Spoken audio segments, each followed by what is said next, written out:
Hello, fellow listeners. This is Skeeter of Skeeter on Sound. As a wedding DJ, I offer several different packages. And if you're a fan of the show, I also specialize in themed weddings. Also, as an entertainer, I provide music, bingo, and trivia. So if you're in the Wisconsin, Minnesota, or UP area, check out Skeeter on Sound or find Skeeter on Sound on any social media platform under Skeeter on Sound. So without any further ado, let's see what the boys at the Infinite Rabbit Hole have for us today. Imagine that this line represents the time, present 1985, future, past. Prior to this point in time, somewhere in the past, the timeline skewed into this tangent, creating an alternate 1985. Alternate you, me, and Einstein. Fuck. Reality for everyone else.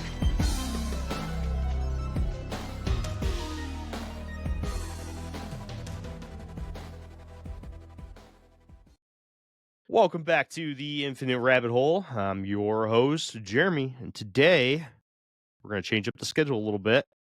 We are not doing La Llorona tonight. We are going to jump into part one of our coverage on the Murphysboro Monster. We did the Falk Monster sometime in the summer this year, and it got really good reviews. A lot of people really liked the whole Bigfoot urban legend stories, so we're going to do it again. We have 2 parts total for this one, and it's going to be a good one. Murphysboro Monster is a classic. You guys will learn that here soon if you don't already know about it. And if you do, well, then you already know it's kind of a classic. Before we jump into it tonight, though, I'd like to say thank you to everybody who is watching live tonight here on twitch.tv/Infinite Rabbit Hole. We do now have a Patreon. Patreon.com/Infinite Rabbit Hole. We don't have any new subscribers as of yet because the first episode in which we announced our new Patreon still hasn't gone live yet. I think it's 2 more weeks and then it does. But by the time this one goes live, obviously we'll have a couple out there that do, and hopefully we'll be announcing all of our new patrons in the upcoming weeks. Right now, we only have a $3 tier for instant access to new episodes as soon as they are edited and ad-free. That will be moving up. We'll add another tier here shortly for also including a monthly bonus episode for patrons only. Hang tight for more announcements on that. Before we jump into adding all the co-hosts into the show tonight, just want to remind everybody to go to infiniterabbithole.com and leave a voicemail. At the bottom right hand side of the website, there is a red microphone button. Click that button, leave us a voicemail, say something nice about us, introduce us to the world. We're going to slap it at the beginning of an episode, and your voice would be heard around the world to all the travelers that listen in weekly to the Infinite Rabbit Hole podcast. It is your time to advertise whatever it is that you want to advertise or say whatever you want to say. So if you hate this show and you want the world to know it, now's the time to do it. Head on over to infiniterabbithole.com. I would totally put hate mail at the beginning of the thing. This I show would too. sucks, and these people are hacks. Be like, welcome to Infinite Rabbit Hole. Try me. The only requirements are, and you're listening to the Infinite Rabbit Hole. That's all you have to do. At the end, just say who you are With a and gnarly fart. that's fine too. that all works. So yeah, hit us up with that, and we'll slap your voice on the front. Advertise your podcast, advertise your business, advertise a website, advertise a friend's website. I don't care. Go ahead and do it. It's free for you, and it's just a fun thing for us to do for all of our listeners. Without further ado, let's go ahead and bring in the host. Jake, took a pretty cool trip yesterday, man. We did. Do you want to tell everybody what we did? Nope. Can't say who we visited, but so Jeremy and I went to Elmwood, where we did UFO days, to have lunch at a restaurant and speak to a individual there about getting an interview with him. And while we were there, we ran into, or didn't really run into them. I hit up Amy, the president of UFO Days, and let her know that we were in town. So she and Dawn, what was Dawn's role in there besides being a drill Treasurer. sergeant? Treasurer. Okay. Besides screaming at the kids to pick up all the garbage. But so they both came over and hung out for a little bit, and Jeremy, I guess, well, he's writing a book for the whole thing. So he ended up, as the turn of events happened, the city the city historian just happened to be there at the exact same time that we were leaving. So they were checking out my motorcycle because I rode that for like the last ride of the season before I put it to bed and pull the battery and all that sort of stuff. It's gonna start getting colder and start snowing, and I'm a fair weather rider. Say what you want, I don't care. I've crashed and I don't want to do it again. So they were checking out the bike because I have a pretty sick custom paint job on it. And just as we're kind of like saying our goodbyes, the historian for the city shows up, and I guess we didn't see because we were manning the booth, but she had a whole Elmwood setup or UFO Day setup in the Historical Society building, where it was all the newspaper articles and all like the interview that they did on the Geraldo show and all that stuff was playing in the background. So they said that she had like 300 people kind of stop in for like an hour because they're watching these interviews and things like that and reading everything. So Jeremy got hooked up with her to see about getting like the history of Elmwood and all that sort of stuff. And should I say like No. how the town's positioned or anything Nope. like that? Nope. Okay. So Thanks, man. Sorry. yeah. There's some stuff that it's going to be inside the book. We don't want to throw everything out there, but it was really cool. It was cool, and I think we scored the interview that we were looking for. The individual was pretty, seemed to be a lot better about it, like saying like he'll do it and stuff. And also he has a property that apparently has a lot of Bigfoot activities. So we asked if we could camp out on it and stuff, and kind of see what's up with that. So we're gonna end up following up with that really soon. So that was pretty cool. Yeah, I say we hit that up in the springtime. Yeah. Go big feeting under the UFOs. Be Not great. bad for just showing up on a whim. We didn't let anyone know we were coming out until we just kind of showed up there. So that was pretty cool. I didn't expect it to be so profitable. Profitable, right? Yeah. And then that's it. And here I am sitting on the show today, and I'm drinking some Glenlivet 14-year-old scotch, and I got a New Belgium Voodoo Ranger Juicy Haze IPA as a backup. And Nice. That's it. That's all I got. Yeah, I forgot to say what I was drinking. I'm drinking Polliner Oktoberfest beer. There we go. Tonight. And I actually just finished it, so I'd never even grabbed a backup. So I'll have to squeeze over there a little bit later. I have Fat Squirrel from New Garris. Love it. Good stuff. That's going to be my backup tonight. Oh, Jefe. Oh, Jefe. Oh, Jefe. What up, bro? What's up, dude? Chilling, man. You guys like the new setup? I do. No, It's all I don't. It's galactic. Ugly. Damn, bro. All right, we gotta send everything back. We gotta send everything back, Crystal. You hear that? Yeah. Crystal does not approve. I'm hanging out. I'm chilling. I got a Kroger seltzer water. Ooh. 0 calories, strawberry lemonade. Kroger. I'm looking for that sponsorship. You know what I mean? And Yeah. then, as I said at the beginning of the stream, we are now down to 2. I have not eaten any. Crystal has eaten one. That's it. It's good stuff. And to answer Danny's question in the chat, yes, we did upload a few episodes to Spotify. Those were streamed on Twitch over the last couple of weeks on Tuesdays, my friend. Tuesdays on Twitch. You can find Shadow Band, usually 8-ish. 8-ish, okay? You know how it is over on Shadow Band. We're just firing from the hip. So 8-ish. Skeeter, don't suck up to Jeff. That background is garbage, and he needs to do better. Thanks, Skeet, bro. I appreciate that, man. Yeah. Yeah. He's Jeff is. I mean, look at Jeremy's background. Jeremy's background is nice. Look at it. My background isn't that nice. So there's a lot of money up on this wall. Jeff has just got like shadow band podcast and a light machine. He's lame. It's too clean. Yeah, make You him gotta- do more. He needs to gotta clutter mess that it thing up. Listen, I just put this together at 6 p.m. Okay, starting No at one 6 cares p.m. about your excuses, First Jeff. of all, You're second garbage. of all, I already know that this space here, I need something here, probably some more light. I think I'm gonna get one of those standing light bars or something to go here. So just bear with me. And I have Project Bluebeam technology in my fucking studio, bro. Get wrecked, okay? Yeah. Well, you know what? You're trash. So, you know, It is what it is, Jeff. you got a good beard though. You got Thank that you. going for you. You I do. do not have a good beard. I'm getting You gray. got a good beard, but your I'm getting background. gray, and it's gray and thinning. I'm old now.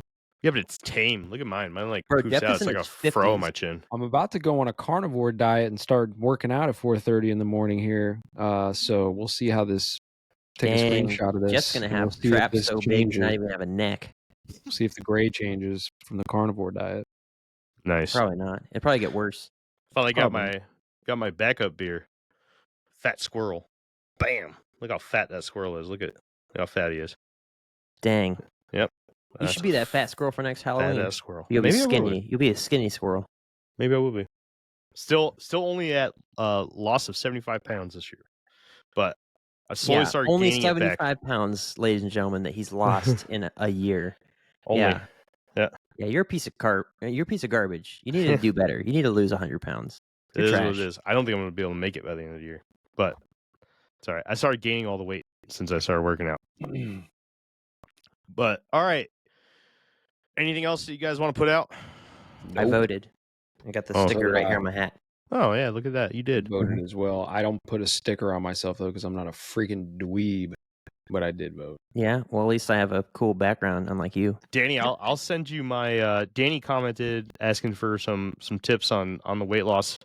I'll send you a message. I have a plan that the VA helped me get hooked up with, and it's a pretty sweet plan. It's a Less food, more activity. Amphetamines. amphetamines, yes. But I'll Little Not comment you medical on Twitter or X or whatever it's called here, probably by the end of the night. Just He no longer drinks Say hey. beer, he butt chugs it, so he doesn't have to consume the calories. this is going Also in my not, face. This is Not my medical butt. advice for the record. Yeah. He's over there All right. butt chugging beers. You guys ready to jump into Murphysboro Monster? Let's do Yeah, it. dude. You left it there, didn't you? You're such an asshole. You better read it. No. Wow. Yep, You I believe it. scumbag. All right. The backstory. The Murphysboro Monster, aka the Big Muddy Monster, is a Bigfoot-type cryptid urban legend that stands as one of the most convincing and believable among other similar critters such as Momo of Missouri, the Fouke Monster of Arkansas, the Honey Island Swamp Monster of Louisiana, the Lorelei of North Carolina, the Grassman of Ohio, the Beast of Whitehall in New York, the Mogollon Monster of Arizona, and the Dewey Lake Monster of Michigan, just to name a few.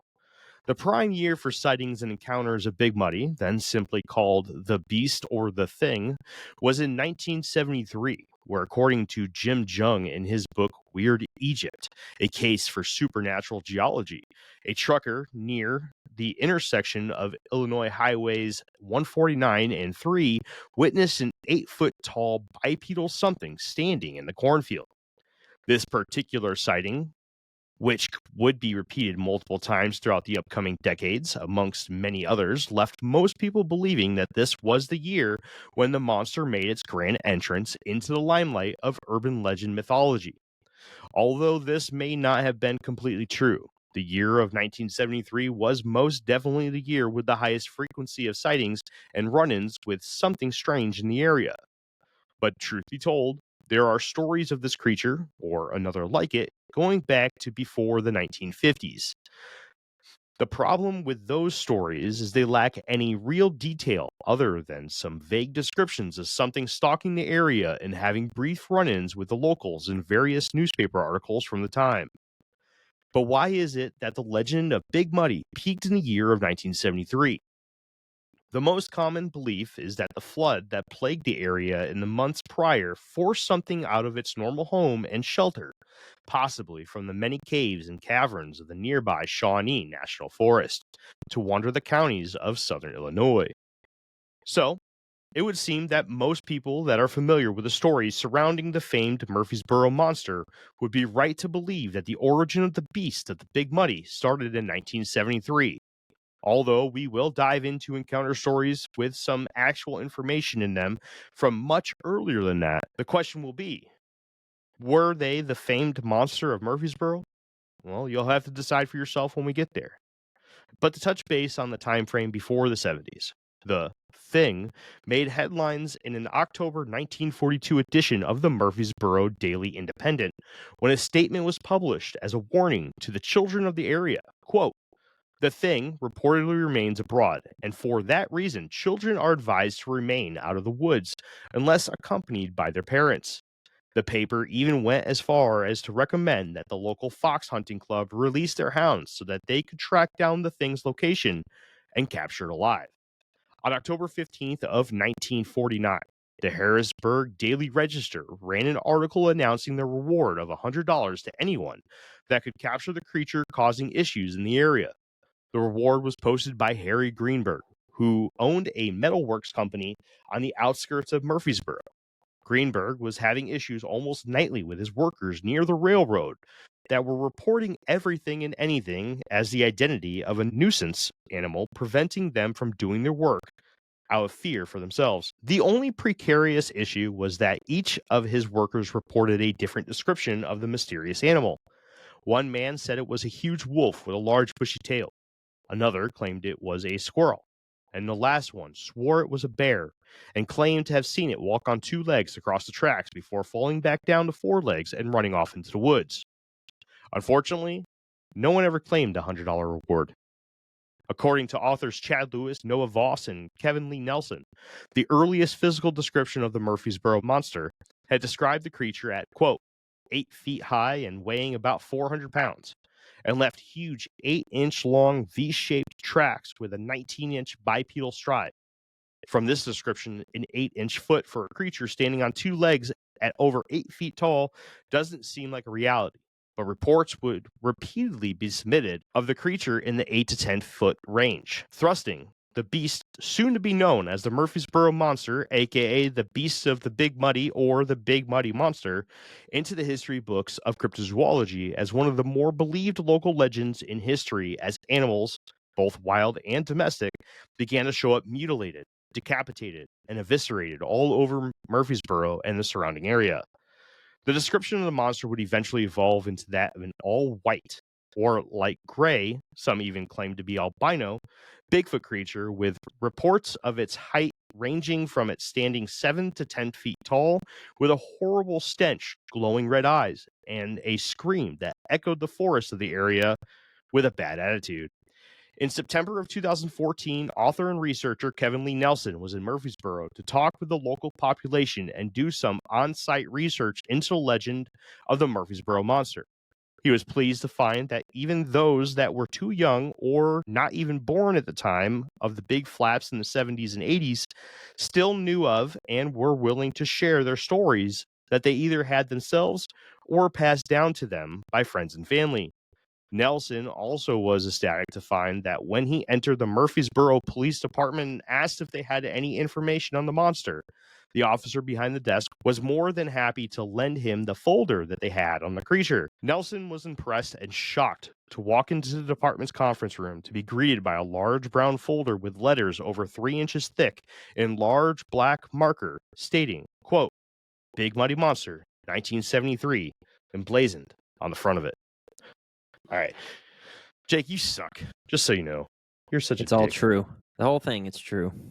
No, Skeeter says, definitely not seeing you guys. Yes, I did see you guys because I have two screens. I have one right here and I have this one over here. And all I see is the thing zooming in and out on Jake's face. And I'm like, oh, well, I skipped a little bit there because I couldn't pay attention. Thanks, Jake. Last time I was doing that, you were like, I can't see you because I maximized my whole screen. So I didn't think I was messing you up. I won't do it anymore. I'm sorry.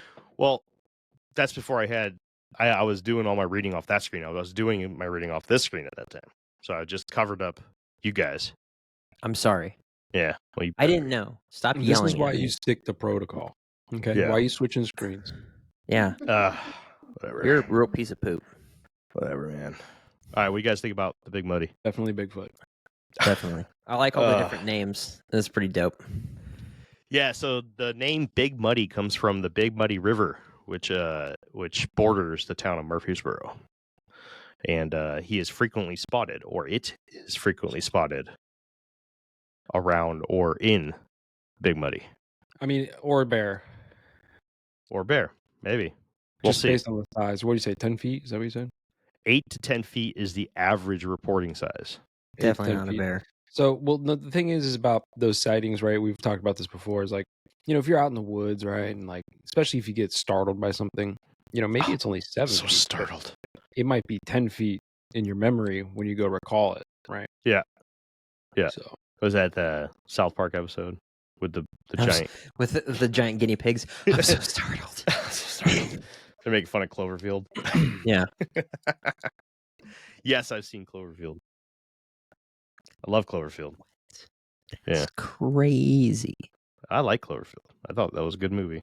I'm upset that they never released that other movie that they were supposed to do from the point of view of the other guy with the camera on the bridge. Yeah. I don't know. I haven't seen Cloverfield. No? No. Nope. No. No, sir. It's probably better than Star Trek Wars. Probably not. Any recent stuff besides just the 70s and 80s? Oh yeah. We'll get into that. Okay. There's so much of it. It's pretty crazy that we don't have any biological evidence of this thing. To be honest with you, this is probably, when it comes down to the local urban legends of Bigfoot creatures, this is one of the ones that have stuck around for the longest and continues to have the most sightings out of everything. I mean, the Beast of Whitehall from New York is up there as well, but that's more of a Whitehall, New York is a resort town where they have ski resorts, and it surrounds a big lake or pond. I can't remember what exactly it qualifies as, but it's more of a regional thing. Where the Murphysboro Monster is regional too. We'll get into the area of southern Illinois known as Little Egypt here in a little bit, and I'll explain that whole naming. I believe it's in the very next bit. But the amount of sightings in Little Egypt is incredible. It's just I feel like there should be more. There should be more evidence of this thing being around than there is. And I would love to go down there and check it out. Seems like a really interesting place. Okay, just to kind of throw it out there, something that just kind of occurred to me. Mhm. Why is it that?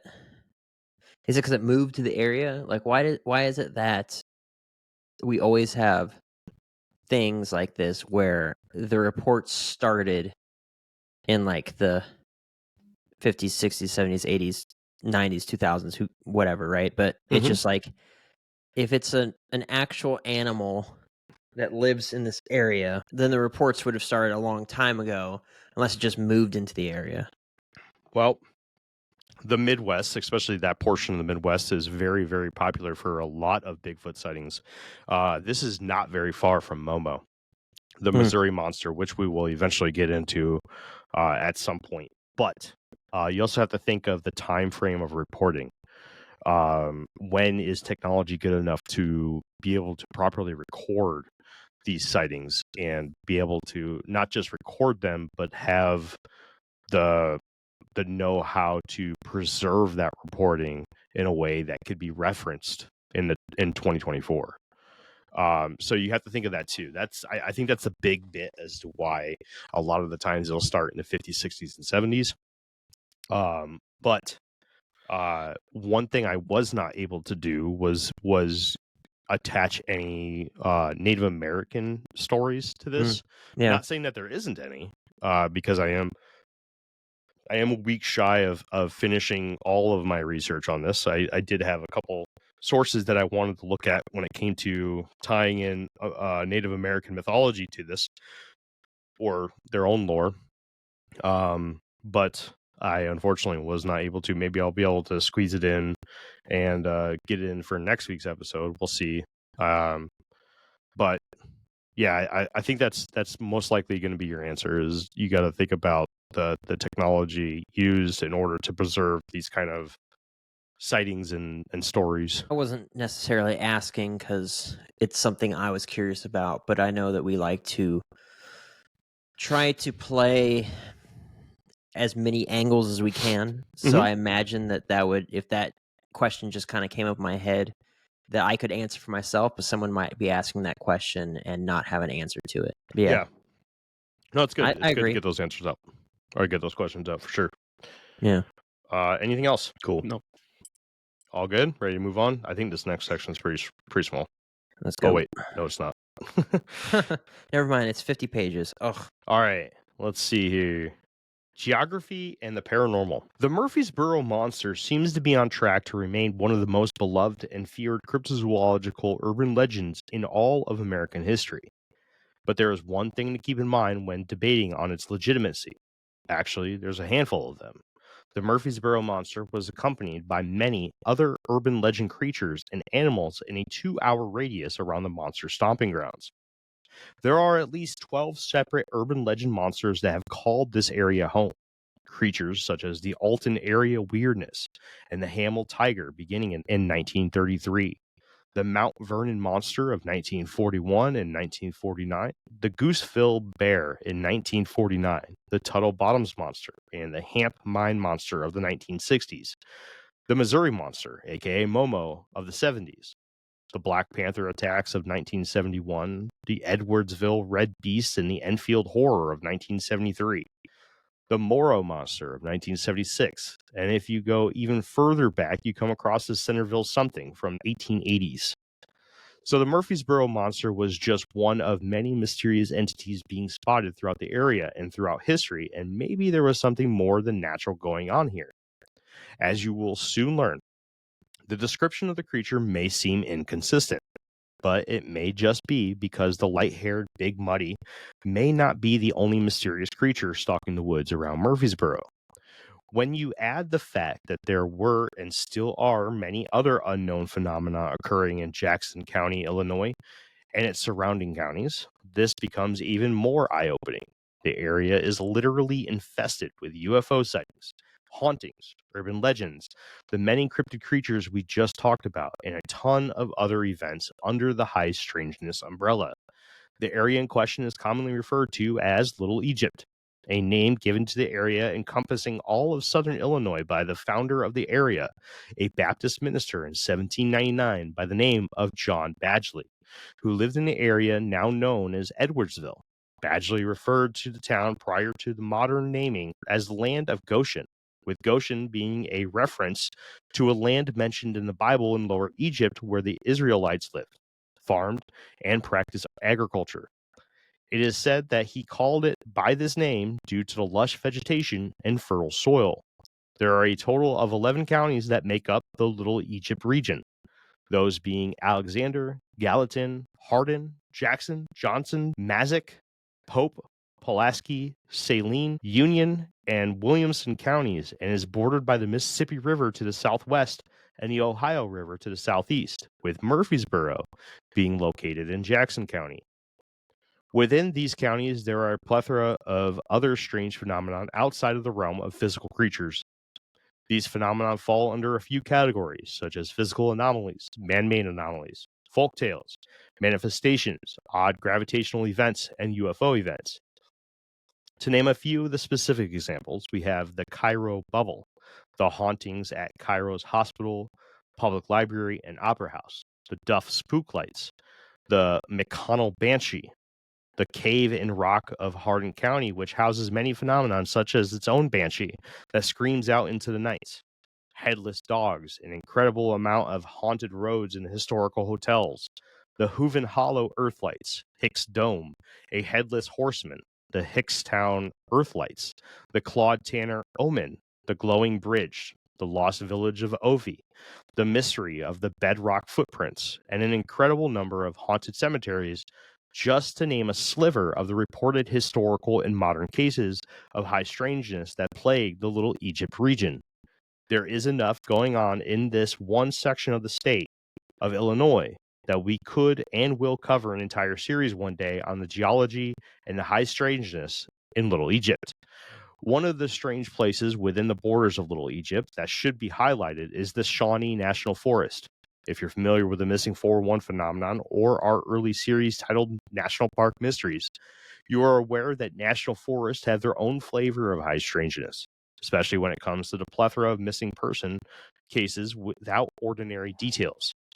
Shawnee encompasses 289,000 square acres of cliffs, dense forest, forgotten caves, a plethora of species of wildlife, and many old and dark swamplands, all wrapped up with strange calls and wood knocks ringing through the night, sending chills down the spines of those within earshot that are aware of the possibility of a Bigfoot-like creature's existence. The area of Little Egypt is highly dissected in the book Weird Egypt, The Case for Supernatural Geology by Jim Jung. In this book, Jung dives into the idea that fault lines and other natural geological formations and structures may be what causes the area's high level of strange happenings. But yet again, we'll cover that more in depth on another episode of The Infinite Rabbit Hole. All right, guys. So, I want to go.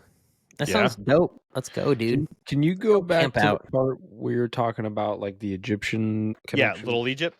Yeah, can you just read that part again? Do you mind? So mostly, down. yeah. I mean, I could go into it more in depth, but like I said, I will be covering this more in another episode at one point.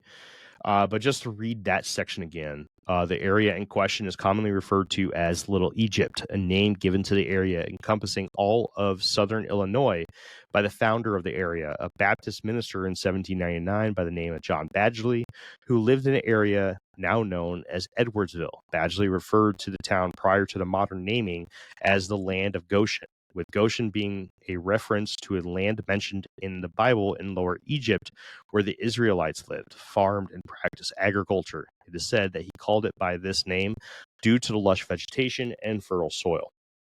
Is that what you Man, wanted? That's like the whole Yeah. Midwest. So, Right. you know, I because you said that, and then I kind of got distracted. I'm not gonna lie, and I started thinking about this whole Egypt was America. Mm. You heard this before? No. Yeah, I'd have to really do the research and like look into it, but I've seen this before. There's like this idea that I guess what we think of as ancient Egypt and like all of the stories and this and that's like a lot of that was actually taking place on this continent and not over there. And there's like a lot of ties with like what they've named a lot of the cities in the States. You know, they've named a lot of them after like cities that are in Egypt or vice versa, right? And it's like it goes back to this like altered history, like mud flood reset. You know, is everything they're telling us like flip flopped or inverted somehow? And like the maps being flipped, right? Like maybe there was a magnetic shift of some kind or whatever, you know, pole shift, whatever they used to talk about with that kind of thing. And then, you know, the maps were different, and this was actually the Sounds like trash Mississippi to was me. the Mississippi was the Nile and all these things Mm-hmm. because there's pyramids here. I think you'd be interested in this book, to be honest with you, because it dives into geology and fault lines and fissures and cracks and stuff that flow up and down the Mississippi, which would encompass Jake and I's location here too. But this book that I got all this from is Weird Egypt by Jim Jung, and I don't want to say what I paid for this because it took All of it. me a long time to find this copy. But this is a book entirely about the Little Egypt area of southern Illinois, and reading through it, when you said that they name a lot of places here in the United States after Egyptian, you know, sources, you should take a look at some of the towns in southern Illinois. It's pretty crazy. Yeah, I'll check that out. But yeah, definitely look into that conspiracy too, because it's a fun one. I'm gonna look into that. Well, you should present that. Maybe I will. Maybe you should. I mean, what do you guys think in the chat? Should Hefe present to us the theory that America is Egypt or ancient Egypt? What do you guys say? Yeah, Let's because he hasn't presented anything else. give him a guilt trip. Neither have I, though. I present bangers, bro. When I bring the heat. You guys have Yeah, both presented one once a episode this year. year. Once a season. Dang, bringing that heat. Still a banger every time. Jake did Goatman, and you did the other one, the thing, the thing, the meteor, the asteroid or whatever. You know, the Younger Dryas. You did Yeah. Younger Dryas. Dryas, Atlantis. No, you Those did are the Atlantis a couple years ago. Yeah, I'm it talking was about this year. freaking This off the year, charts, Yeah, bro. nothing One. matters past like a couple months ago. According to that, All right, Jeremy's all right, running I'll come this in thing. hot. I'll come in hot with some new. Every some new single sauce. cent that's made is going straight to Jeremy's pocket because he's the only one doing anything for this show. Yeah, put some I'll pressure bring on in these some guys. sauce, not Chat, for you guys, put only it on them, because chat. the chat said so. So not because of you guys. Yeah, put it on. Lay it on them, nice and thick. He does work for the fans, not for the hosts. That's right. That's right. Yet he won't even take off his shirt. What scum? I'm doing it for Peanut and Harambe. Peanut and Harambe. Do it for Peanut.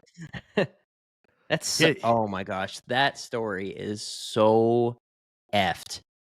The Yeah. Peanut story. Well, they had a raccoon too, man. Yeah, It's dude. But messed like, up. Is the raccoon's name Frank? Yeah. in order to save the animals from inhumane conditions, they come in and kill both of them. For Peanut, Frank, and Harambe. Uh, I'll bring in some heat on some lost history. okay. Good. Yeah. I feel like I'm gonna get learned. It's gonna be great. Last section of the night. It's a long one. We're gonna get into some sightings. Good. And encounters. You guys ready? Ready to roll? Dude, I'm so ready. I was born man. ready. This is going quick. All right. Before the 1970s, as I mentioned before, the bulk of Murphysboro Monster sightings took place in the year 1973. But there were plenty of sightings of strange creatures stalking the area of the Big Muddy for decades prior. 1915, Creel Springs, Illinois. In the town of Creel Springs, Illinois, just 35 miles southeast of Murphysboro, the local animals, both domesticated and wild, began to act strangely. Horses were skittish and aggressive, cattle were crashing through fences, and dogs were acting aggressive to their owners. The locals of the area believed that it was due to something else being in the woods surrounding the town, something that was threatening them, something alpha, if you will. How did the locals come to this conclusion?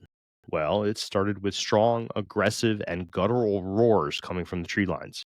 The distant roars soon evolved into low growls coming from the thick brush near people's yards, and then eventually, someone finally laid eyes on it. Late one night, a young man was driving home when he witnessed a large creature stare him down while he was driving by in his vehicle, let out a threatening yell, and clear a nearby fence before running off out of sight. The Carbondale Daily Free Press was the first publication to publish anything on the matter on April 29th in 1915. But the creature was never identified, nor was it ever documented to have been seen ever again. The yells and the growls would continue for a few months, but after that stint of strangeness, everything settled down. The locals became convinced that the mysterious creature was either a displaced mountain lion or an escaped animal from either a zoo or a train transporting circus animals.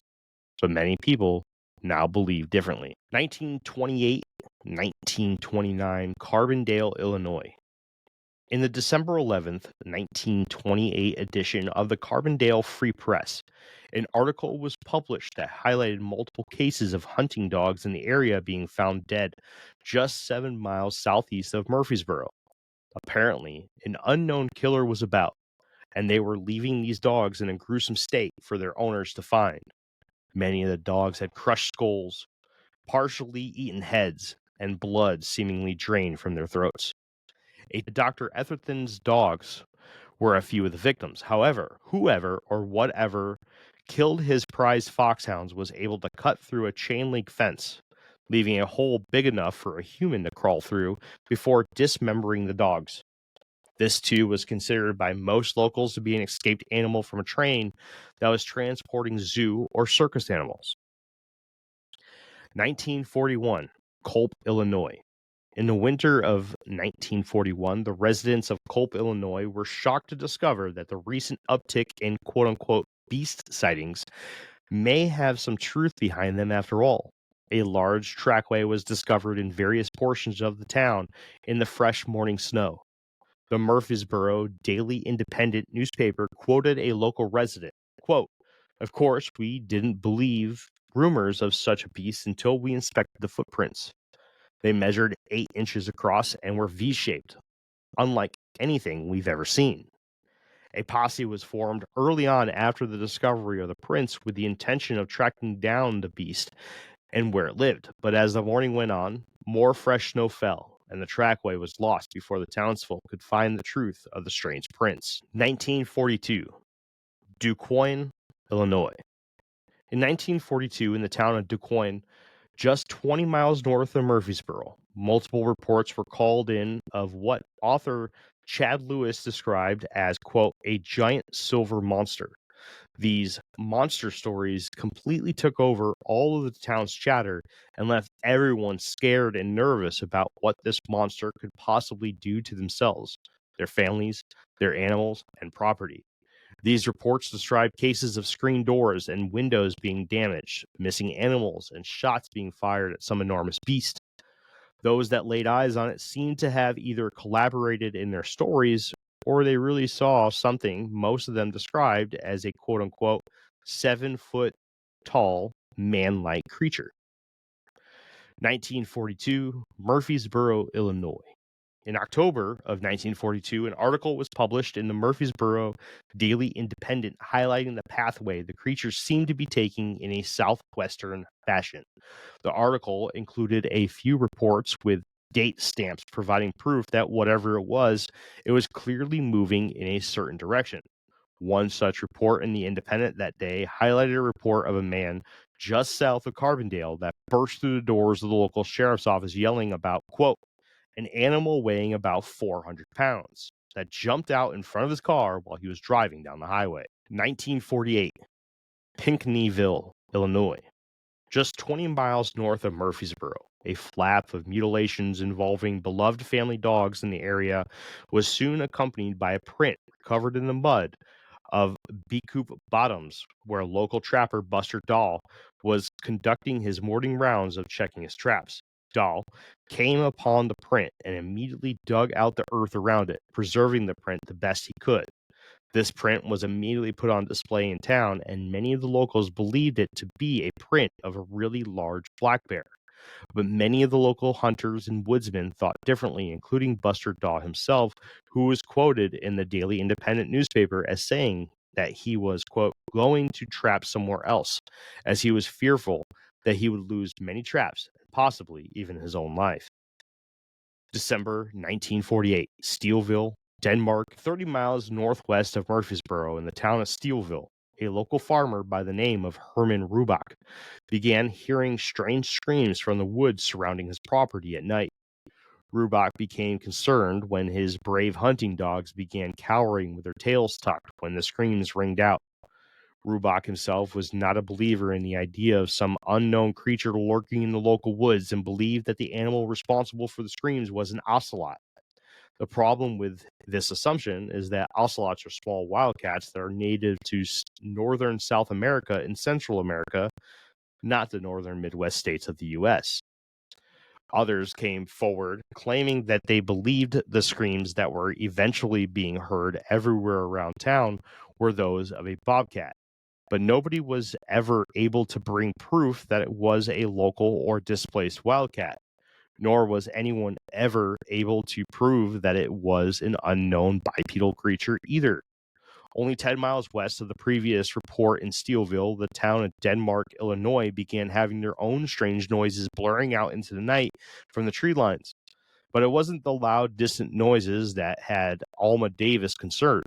It was the deep, aggressive growl she heard when she went to investigate what was making her dogs bark wildly. Mrs. Davis believed it to be the growl of a bear, and compared the sound of that of a bear on exhibit she had seen at the St. Louis Zoo.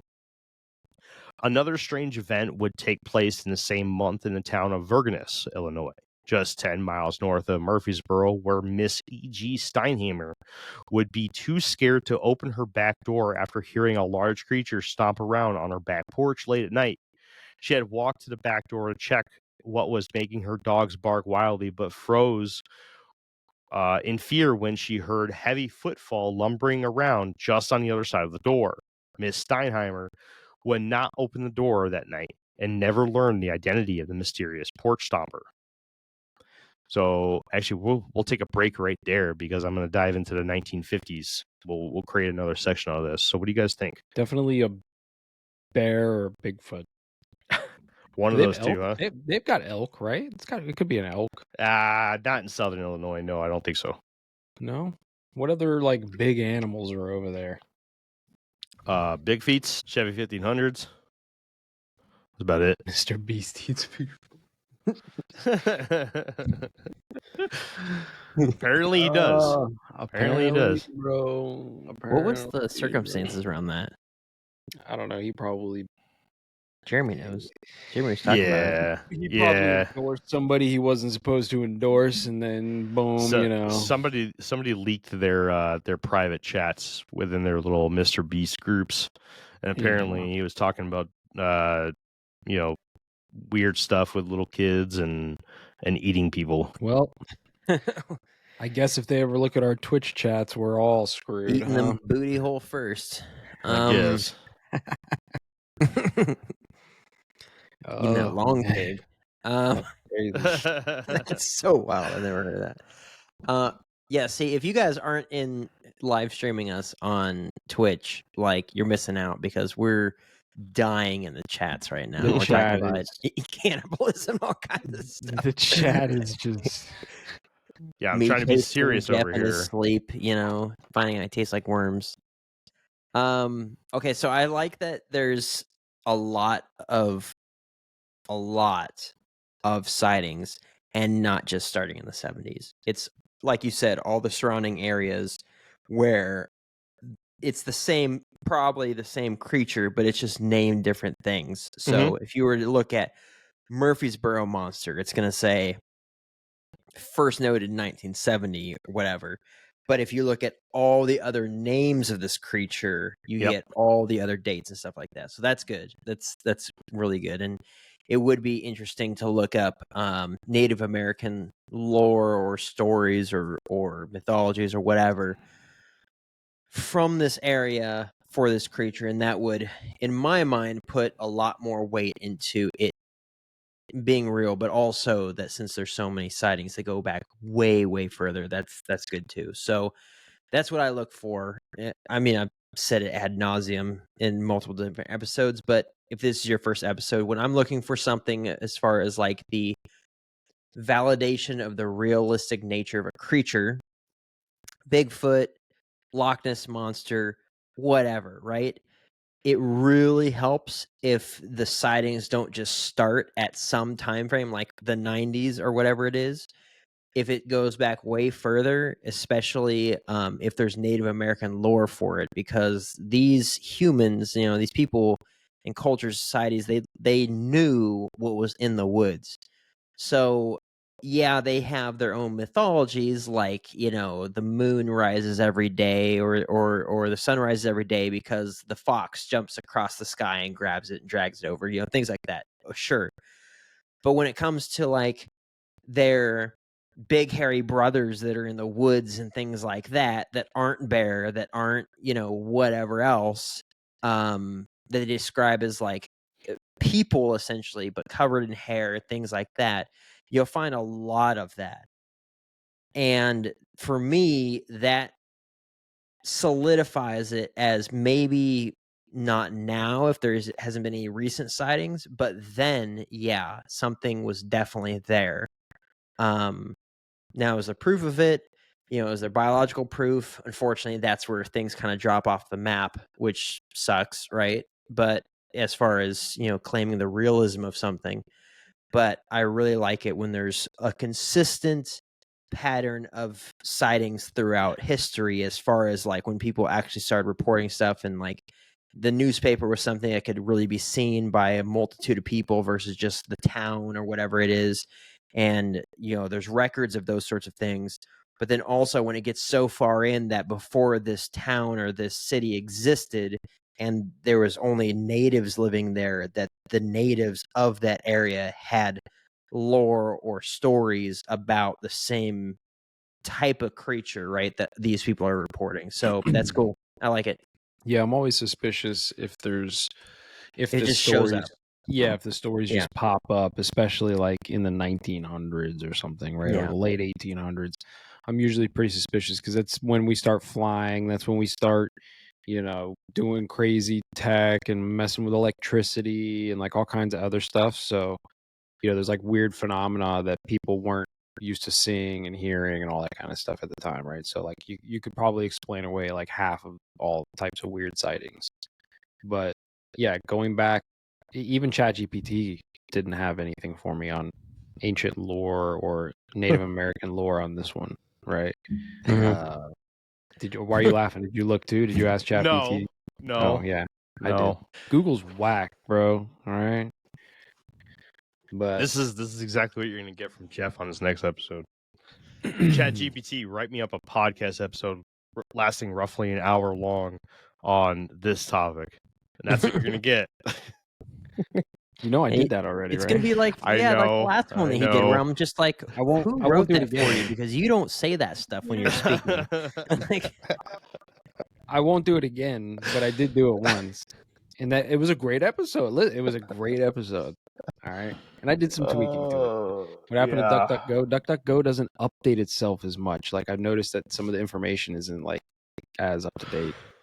Owned by Google, probably, I would imagine. All right. Skeeter says, "What happened to DuckDuckGo?" He already answered it. I Oh, just answered that. I wasn't listening because I was reading the comments. Furthermore, shut up, kid.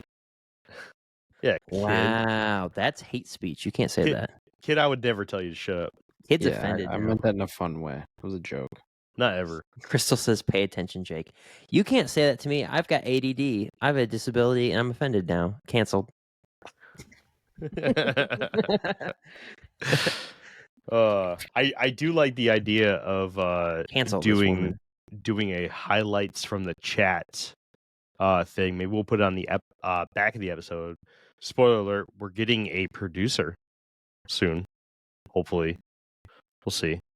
Maybe that could be a producer task to highlight some chats at the end of the episode every episode. Yeah, we're gonna set that up. We're gonna have to sit together and all have like a off-stream meeting one night and get everything dialed in. We'll make that part of the Patreon. You guys could be part of our off-stream meetings if you're in the Patreon. Yeah, That'd be cool. Yeah. All right, you guys ready Jesus to best. finish it out with the 50s and 60s? Yeah, let's go. Yeah, man. It's a pretty short section, so. Teach me. Ooh, you're about to get taughted. You ready? Ooh, teach me so good. Teach me, step bro. Help me, step bro. I'm stuck. Teach me. Teach me how to read. Oh, Step bro, I don't know how to read. all right. Damn it, dude. Now I gotta stop. Jeff's cracking up. Jesus. There's cracking up too. All right, come on, man. Stop lagging. Let's I'm go. working on it. I'm getting there. All right. The 1950s. The 1950s started off with a bang. Many different reports were being submitted throughout the area of Murphysboro and its surroundings. The creature would seem to prefer the area around the Murphysboro Iron and Metal Co., where a local reporter for the Daily Independent would stake out on multiple nights to try and learn the true identity of the mysterious creature. There were apparently many run-ins that the reporter would have with the beast, where it would be just outside of his line of sight.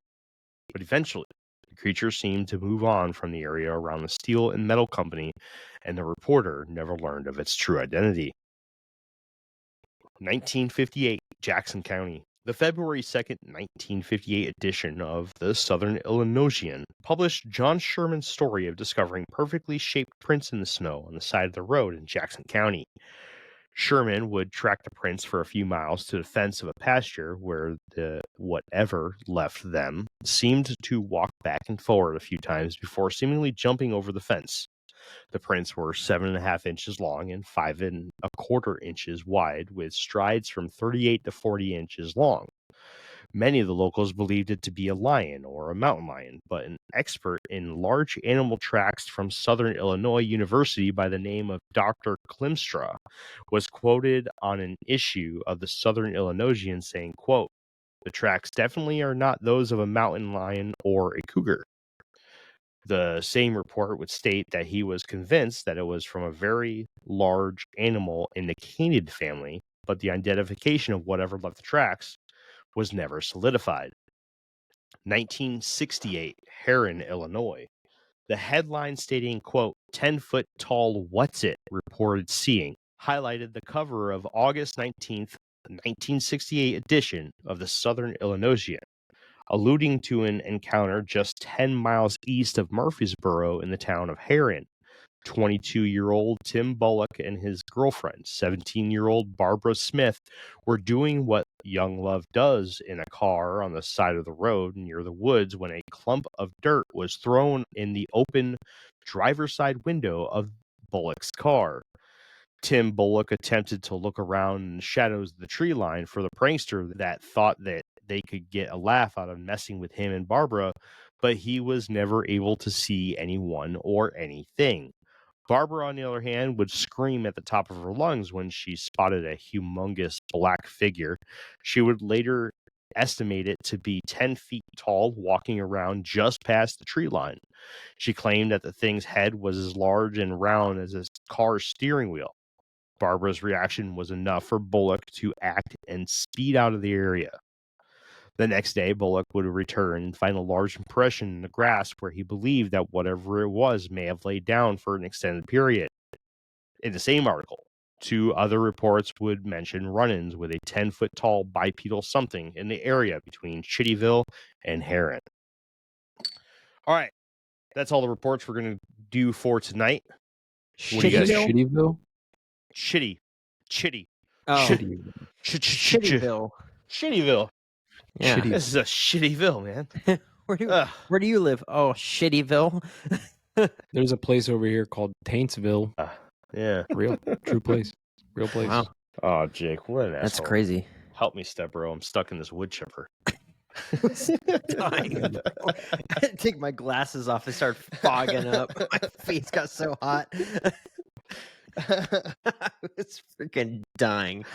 And then Ken's are saying, Oh. Jake, stop. I'm crying so hard, laugh out loud. I was dying, bro. Skeeter, yeah. So the one where the canid prints were found does allude to a dogman type creature. You know, we haven't dove into a dogman topic in a while, in a very, very long while. We should do that. We should do like the Are Rougarou dogmen or something. exclusively bipedal, or do they go on all fours as well? They do go on all fours, and they are most found along the Mississippi Valley River area, Mississippi River Valley, which is there's a connection there. So from the research that I have done into the dogman phenomenon, there are 2 major points of origin for the dogman phenomenon here in the United States. You have one in the Upper Peninsula of Michigan and down into Wisconsin, where you get like the Beast of Bray Road, and then you have the Rougarou down in southern Louisiana. Now, if you look at the history of upright walking canids or werewolves or of the such. You Right. get the loup-garou lore from France. France, the French word leading for into the Rougarou and all this stuff. Yeah. yeah. So, and if you look at the two areas of the country that were first established by French populations, you have Louisiana and you have the Great Lakes area where they shipped in from the Atlantic Ocean. They Right. traveled along the Great Lakes area and they eventually established pretty much primarily the Canadian side of the Great Lakes. And that's where you get a lot of the French Canadians and everything. And I'm sure Kate can kind of clear that up for us too. She probably is better adept into the history of Canada and French Canada and Canada all around. But when you take that and you create a line from Michigan, or at least the upper peninsula of Michigan, down to Louisiana, for the most part, it follows very closely to the Mississippi River.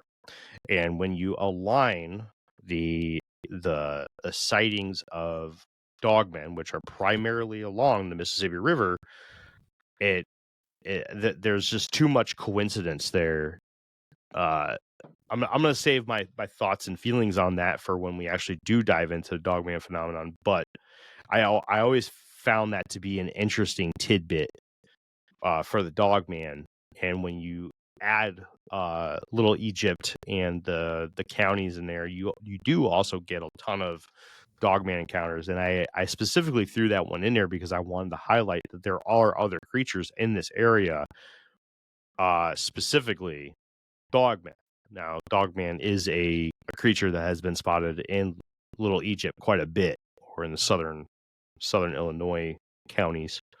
So I wanted to make sure I threw that out there. Skeeter, thanks for catching on to that. Appreciate that. That means I did well, and hopefully some other people will catch that too. I think I'd like to do an episode on lycanthropism because I'm such a big monster fan. I think that would be really dope. And then I'm gonna do the thing and see if I turn into a werewolf. I'm gonna drink rainwater during a full moon out of a wolf's paw print and see if I either contract dysentery or turn into a werewolf. Well, Either I turn into a werewolf or I crap my brains out. One of the two. There is a book by Brad Steger called The Werewolf Book. This right here, which I have already read. I read this. I've had this book since before I started the Infinite Rabbit Hole, which is where I gained a lot of my theories from when it comes to dogman and werewolves and such. So if you do ever want to do that, here's the book that you need to do your research. I'll come over and borrow it from you. Because this is tomorrow. Incredible book, absolutely incredible. Well, bring it to the restaurant tomorrow, and I'll borrow it from you. Yeah, absolutely. Because that'd be cool. What restaurant are we going to tomorrow? Werewolf guy. Yeah, it's a restaurant. Well, yeah. I mean, I love all those sorts of movies. Like, I'm the monster movie guy, right? So, like, my favorite movie series in that line, I guess, is like the Underworld series, and then also, what's the producer's name? But the newest Wolfman movie. I mean, it came out a few years ago, but it's good. What does Skeeter say? God on cool episode or 3. Well, if I did it, it would be at least 3 episodes for sure. That's funny. Yeah, right. At least. It's only a 70-page write-up. Help me, Step Bro. I'm stuck in this write-up. Oh, it's fucked up, man. I have a couple other books that you should probably grab too. I'll bring them tomorrow. We're gonna go to Milwaukee Burger tomorrow for Veterans Day. They're giving out free burgers to vets. Me and Whitney are gonna get cheese drunk. I'm gonna get a burger and eat it all. Bro, the first time we went there, holy crap. When I went there with you guys and I got those giant cubed pepper jack cheese curds, I ate so much cheese that I almost fell asleep. It was amazing. I had like a 12-ounce beer. It wasn't that. It was absolutely the amount of cheese that I had. My body was just like, and shut down. Factory Well, reset. See, when Jeff came up here for UFO days, we weren't able to do any of the cool, like, touristy stuff. So if he ever does come back up, we'll have to take him to Milwaukee Burger, because we'll have to introduce him to what real cheese is, not just the ones that you get assaulted by, but like actual cheese curds. Yeah, that was aggressive cheese. No, I have to work tomorrow on Veterans Day because somebody has to make the money that can be taxed so that you guys can enjoy the day off, man. And Yes. I'm happy to do it for you guys, man. Maybe you should cry about it with your Just no. terrible I'm background. happy to do it, bro. I just want you to have a slice of cheese in my honor. Slice, bro. I'm gonna eat like 3 pounds of cheese. Yeah, have a bite for me. And just Bro, remember, they have this sampler these cheese curd samplers, which are just phenomenal, man. They make pepper jack cheese curds. That's an orgasm in your mouth. That's amazing. Remembrance Day. They call it Remembrance Day up there in Canada. Help me, That's step weird. bro. I've That's eaten weird. too much cheese and I'm blacking That's out. weird. Remembrance Day Dude, for sounds real. like some Helldivers propaganda shit. On Remembrance Day, we remember the Helldivers. Who... That's like some what is it? Hunger Games type stuff. Yeah, dude.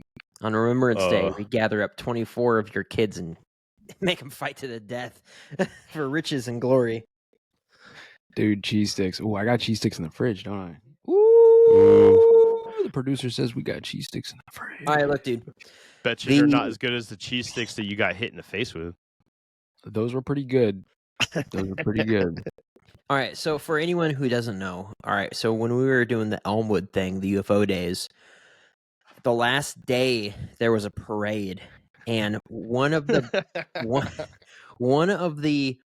parade floats was for the cheese.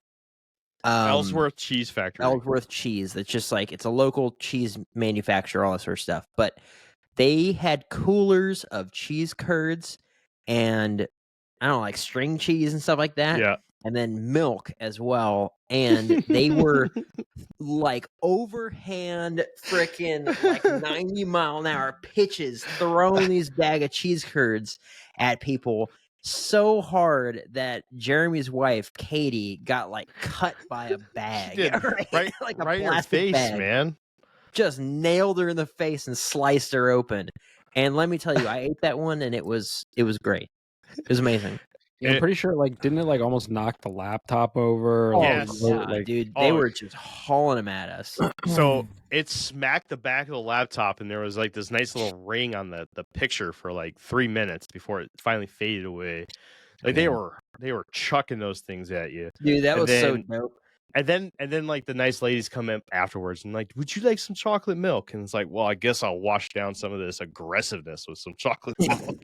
I think I had taken one too many chocolate milks from that nice lady.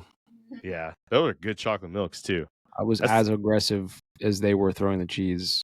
I was that aggressive getting those chocolate milks from her. Yeah. Crystal Dude. asks in the chat, well, she said cheese made from Bigfoot milk, or someone said that. And Crystal said, can you milk a Bigfoot? And Skeeter says, if it's got nipples, you can. Kate Kinzer says, you can milk anything so long as it has nipples. Laugh out loud.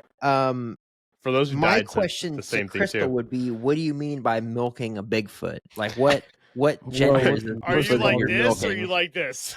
Yeah, are you milking it or are you milking it? Like what's This is going a on? family show here, Jake. All right, No, we're it's talking not. about Family show.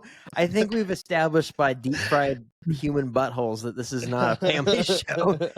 Crystal says, "Whoa!" Clearly, because she's never thought about.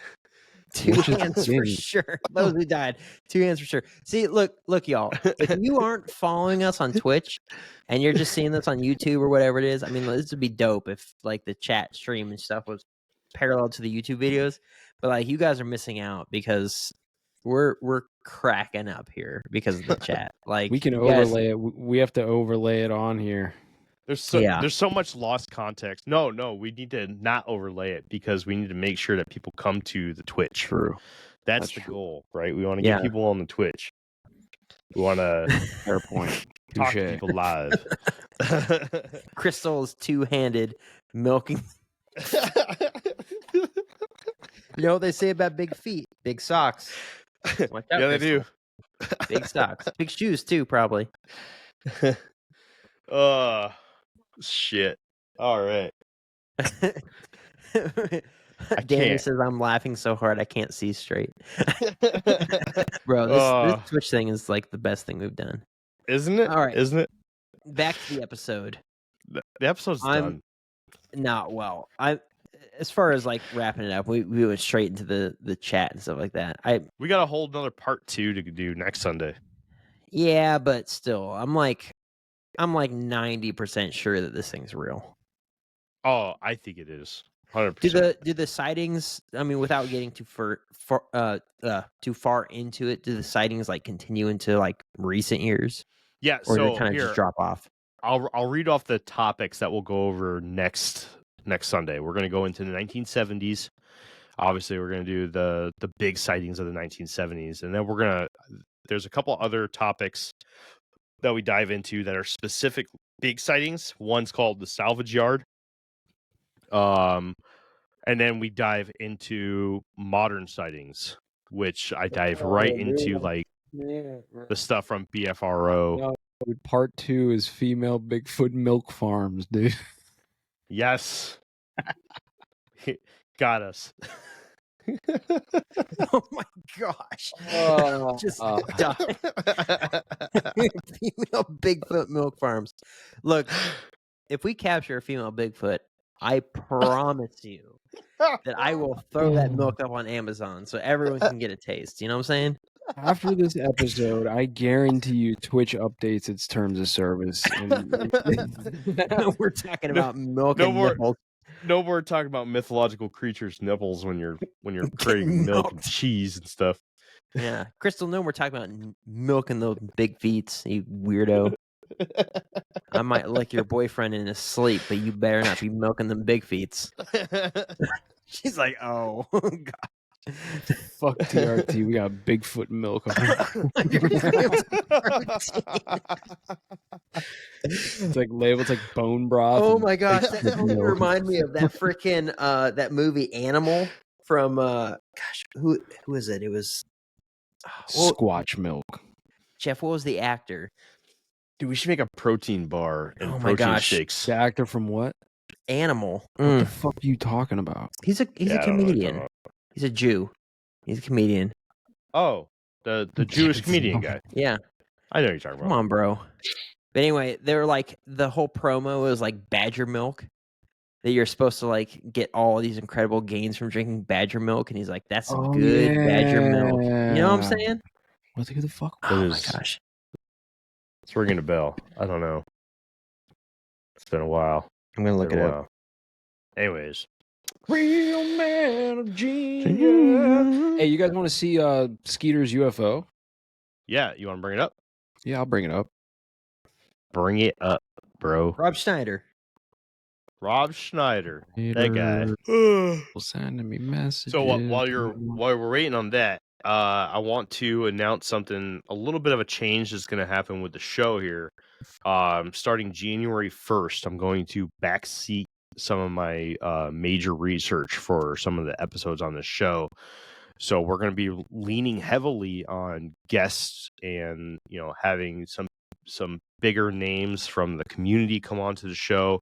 I need to take some time put aside for writing my book. I would really, really like to have it out by July when it come time for UFO days. I think that the more realistic time frame will be for next year's or for 2026's UFO days, but still would like to try. So just know that once we do the 2-year anniversary episode on January 14th, which is my birthday, by the way, 200th episode on my birthday, that will be the last episode where I dive into research heavily to make sure that I have topics out on time for you guys. For now on, it's just going to come whenever I can. I'll always be researching a topic for you guys, but I won't be able to dedicate as much time because I need to shift over into author mode and get my first book knocked out. So just want to make sure you guys are all in the loop on that. You guys are aware of the changes coming to the show. So this is the video that Skeeter posted, right? I also want a signed copy. If you don't give me a signed copy, I'm burning your house down. Oh, yeah. Yeah. We should replay these. We should have Skeeter on and replay these so that he can explain what's going on here. Yeah, we should. Oh, there he is. He's explaining it. Oh, there Can't went see the one. white Cut it horse. off. I can see the one. Huh. I love the area that we Skeeter live says in. in the It's chat, it really doesn't show in the video well. the area that we live in is nuts, man. I love it. There's some really weird shit that happens here. For those of you who don't know, Skeeter, I believe, has nipples. So if you want, you could probably milk him. Interesting. Yeah, it's unfortunate that we can never get like a good, clear video, man. It's like, and it's nobody's fault, right? Like nobody knows it's gonna happen. You can't have a tripod and your nice camera set up, ready for this thing to, pop up and be in focus and all that shit. So it's understandable, but it's like, fuck, Why are you yelling? What's going on? Well, I didn't hear any of that stuff that you just said. I was reading the chat. it seems like Skeeter has a pretty good record of seeing things in the sky. Jake, maybe we just need to go out there and take a look one day. Yeah, dude, road trip. If he has a guest bedroom, we can share it. But the video sucks. Is what it is. Yeah, man. We'll have to get a good camera and zoom in on shit like that. That'd be interesting. I want to see a light split into multiple lights and then come back together. That'd be, dude, Skeeter. Even if you have an expensive camera, like again, you have to be like tripod out, in focus. You have to know how far it's gonna be, when it's gonna be, just to be ready. Yeah. Even with a good camera, you're not gonna get a good shot of these things, man. Nah, man, Kenzer I love wants it. to come too. Kenzer, when are you gonna come back on the show? Keep us updated with these videos, Skeeter.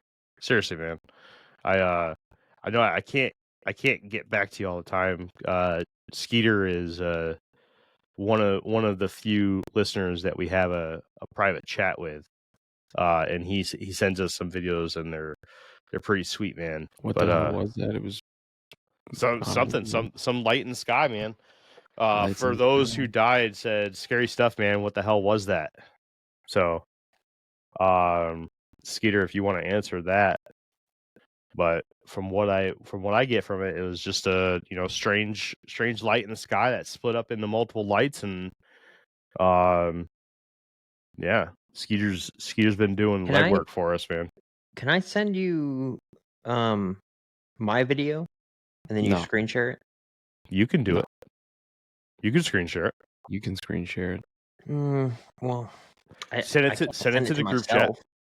Yeah, send it to the group chat. Let's see.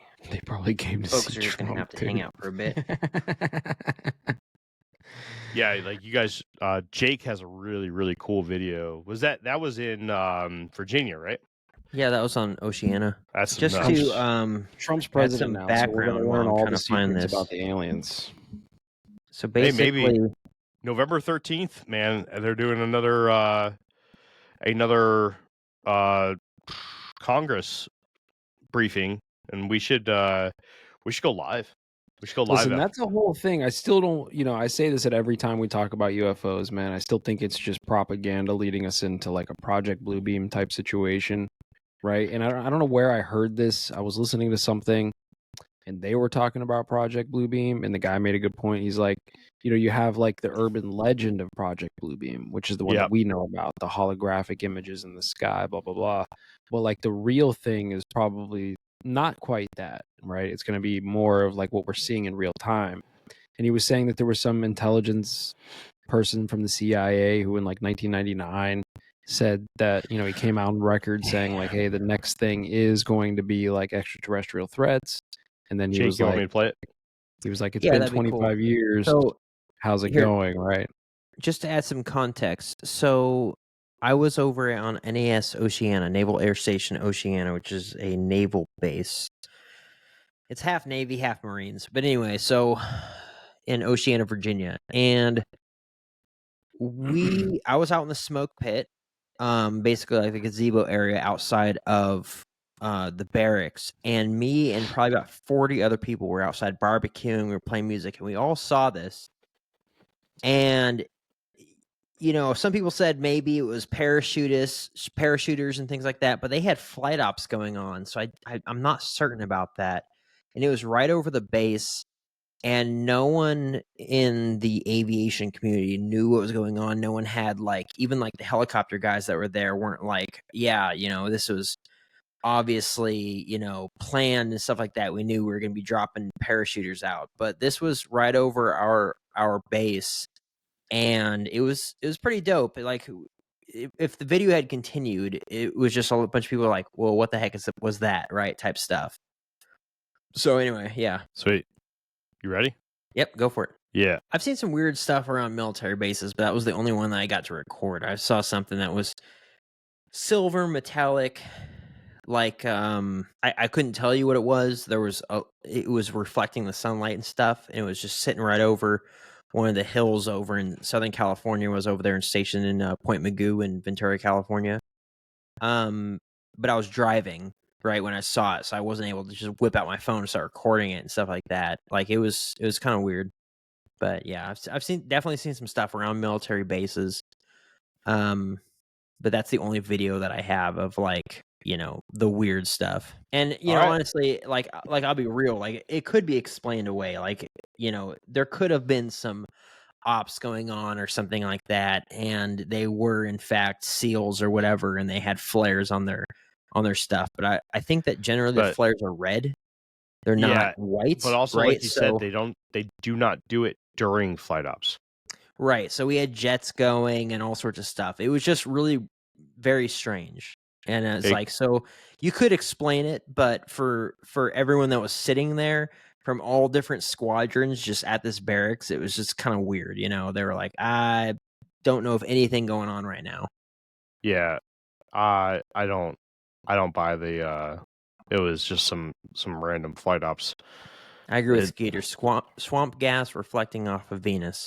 That's probably exactly what it was. Yep. Spoiler alert, everybody. All right. Well, that has been another episode of the Infinite Rabbit Hole. Do you guys have anything else to put out before we sign off for the night? Yeah, I mean, if you guys would, there's 10 of us in the chat still here. If we could all just do me a favor, hop on over to Shadowban Pod on Twitch. Give me a couple of follows over there. I will be live on Tuesday night, 8 o'clock-ish Eastern. Kid's always there. For those who die, it's usually there. That's all I got. Danny says, truly awesome, and don't milk Bigfoot. Or if you do, videos, just saying. Can't promise that. Shadowban Pod. Here, I'll chat in the thing, Danny, and you could just click on my name in the chat, and it'll bring you to my page. Jeff, when are you going to have me on Shadowband? When are you going to have me on Shadowband? You want to come on Tuesday? What time? 8 Eastern. Be 7 for us. All right. Ooh, I'll hit you up beforehand. Well, cool. we still have to figure out. We're going to do a crossover event. We got to get Creamer involved in that too. Hell yeah! Thanks, Danny. But all right, yeah, head on over to Shadowban Pod. Give them a follow. If you haven't rated or liked the show, follow the show on any of your podcast players. Please do hit the review button. Leave us some nice words, or leave us a 5-star rating. It'd be great. If your podcast player does not provide that option, head on over to infiniterabbithole.com and leave us a review right there. It's one of the options at the top of the page. Until next time, travelers, this has been another episode of the Infinite Rabbit Hole podcast. Next week, we'll dive into part 2 of the Murphysboro Monster, and we'll give our final thoughts on the subject. Until then, we'll see you right here in this fork of the path of the Infinite Rabbit Hole. Bye, everybody. And thanks, chat. Bye. To milk. Bye. Milk. Part 2, milking the Bigfoot. Bye, everyone. Hey, everybody. Thanks for checking out the Infinite Rabbit Hole podcast. If you're looking for more of our stuff, head on over to infiniterabbithole.com, where you can find links to all the podcast players that we are available on, and even our video platforms such as TikTok and YouTube. While you're there, make sure to check out all the links for our socials and hit that follow so you know when all the new stuff from our podcast comes out. And until next time, travelers, we'll see you right here in the next fork in the path of the Infinite Rabbit Hole. Bye.